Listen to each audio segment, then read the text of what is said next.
Bonsoir à tous, c'est Goël, j'espère que vous allez bien. Aujourd'hui on se retrouve pour une petite vidéo qui est un top 5 de mes épisodes marquants de séries. Alors avant de commencer, plusieurs choses. Numéro 1, on ne parlera que de séries.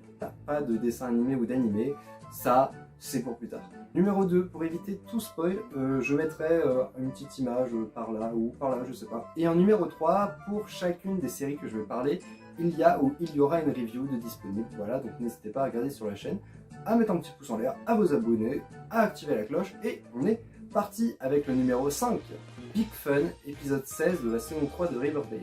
On commence de base avec un truc qui est très controversé, les épisodes musicaux de Riverdale. Même pour ceux qui regardent la série de près comme de loin, les épisodes musicaux c'est toujours des...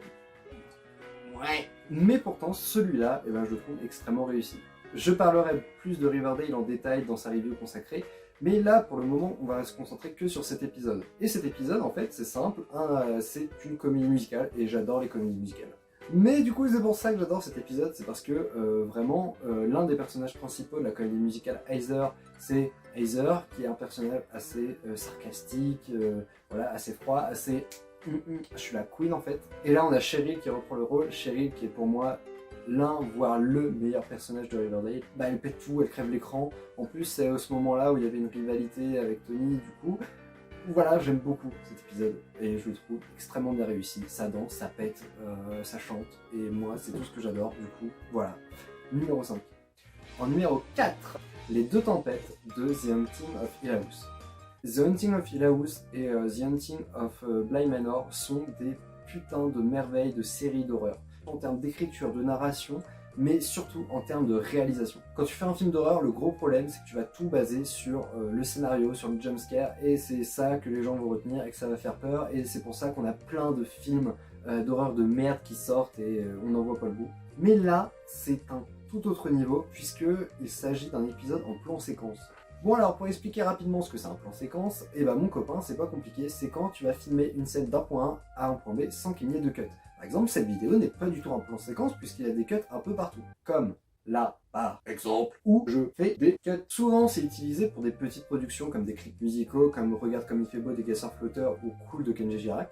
Mais là, dans un épisode de série de 45 minutes à 1 heure quasiment, c'est une putain de réussite et ça marche extrêmement bien, que ce soit pour l'ambiance ou pour la narration. Puisque vraiment, on a l'impression d'être un personnage à l'intérieur même des problèmes qu'il y a actuellement dans la famille. Et du coup, on les suit comme ça, comme étant une ombre, et exactement un fantôme, bien joué Didier. Et du coup, c'est pour ça que cette mise en scène et ce moyen de filmer m'a marqué, parce que c'est pas souvent que tu vois ça, et ça marche très bien, et ça participe extrêmement bien à la réalisation. En numéro 3, Dernier jour sur Terre, épisode 16 de la saison 6 de The Walking Dead.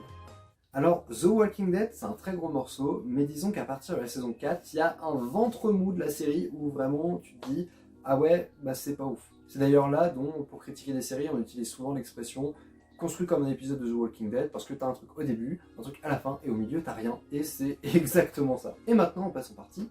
Spoiler, toute la saison 6 est faite de telle sorte à ce que ça nous tease Negan. Negan arrive, c'est d'ailleurs pour ça que je me suis lancé dans la série, c'était juste pour voir Negan.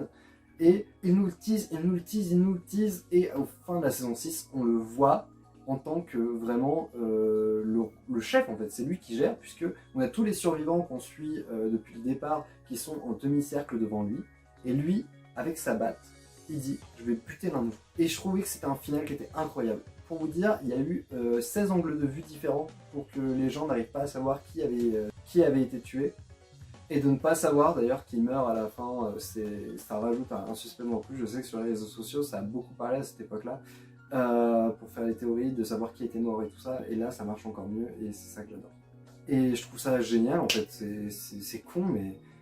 Negan arrive, et quand il arrive, il fout la merde, et ça marche extrêmement bien, et j'adore ce que ça donne. Et vraiment les gars...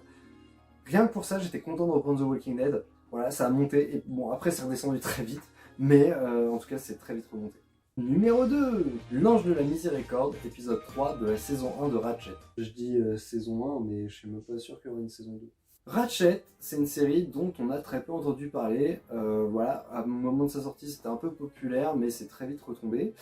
Pourtant, c'est réalisé par Ryan Murphy. Ryan Murphy, entre autres, le papa de American Horror Stories, American Crime Stories, Glee, Dahmer, et je vais en oublier, c'est sûr et certain. Et du coup on a Ratchet qui est une série qui se laisse regarder, qui est une très bonne série horrifique, hein. Moi qui aime beaucoup ce genre d'univers, ça reste vraiment très bon. Trop bon parce que à cette époque où je prenais le car scolaire pour aller rejoindre ma tendre classe, et bah je profitais des temps que j'avais dans les transports en commun justement pour regarder des séries sur mon téléphone. Et j'ai vu cet épisode là, et quand tu vois un mec qui s'explose le bras, voilà, qui se le pète volontairement avec un tiroir et qui découpe à la scie à métaux les deux autres bras d'un mec complètement défoncé au GHB. Non, vraiment, c'était cette scène-là me marquait, mais pas dans le bon sens du terme. J'en ai cauchemardé, j'ai dû arrêter, j'ai coupé mon téléphone, j'ai dit allez, hein, et 8h du mat, j'ai autre chose à faire. Voilà, ça m'a marqué, mais pas dans le bon sens, c'était tellement sanglant et tout ça. Pourtant, ça me dérange pas, voilà, quand c'est gore, moi j'aime bien, mais là, c'était à un stade où soit je m'y attendais pas, soit j'étais pas dans le mood, mais dans n'importe quelle raison, ça m'a marqué, et du coup, et bah, numéro 2.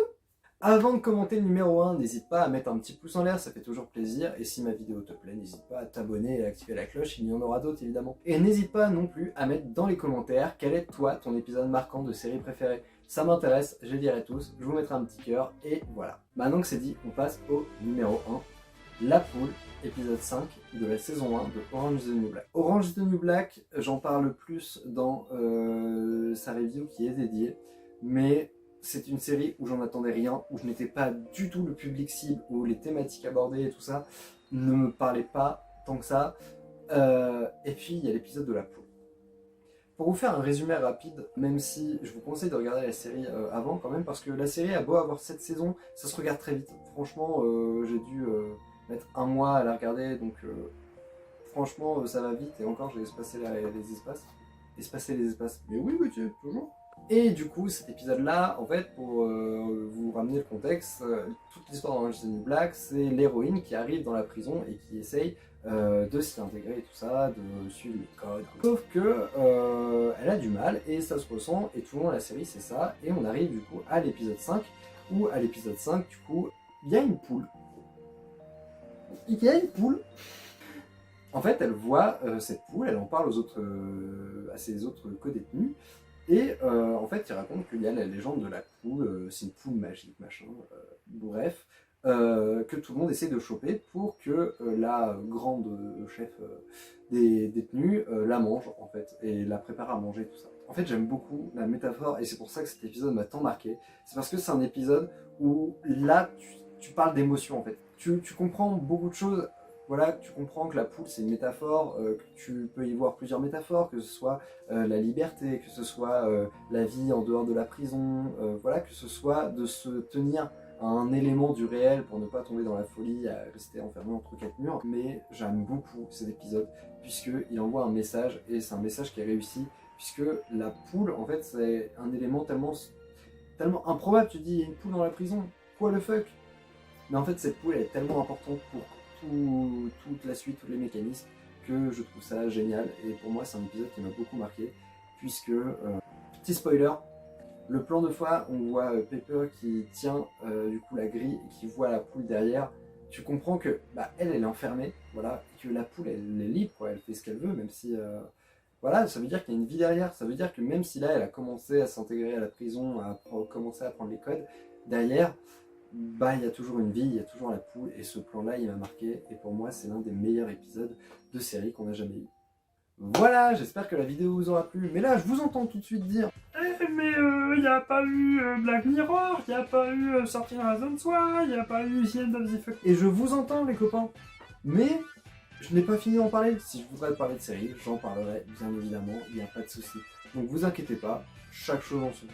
En tout cas, si cette vidéo vous a plu, n'hésitez pas à mettre un pouce en l'air, à vous abonner, à activer la petite cloche, ça me ferait extrêmement plaisir et ça me soutient énormément. Si vous voulez entendre parler de séries et d'épisodes de séries que j'aime bien ou autres, n'hésitez pas à me suivre sur les réseaux sociaux, Instagram, TikTok et Twitter, c'est là où je parlerai de beaucoup de choses. Voilà, c'est tout pour moi. À la prochaine, salut!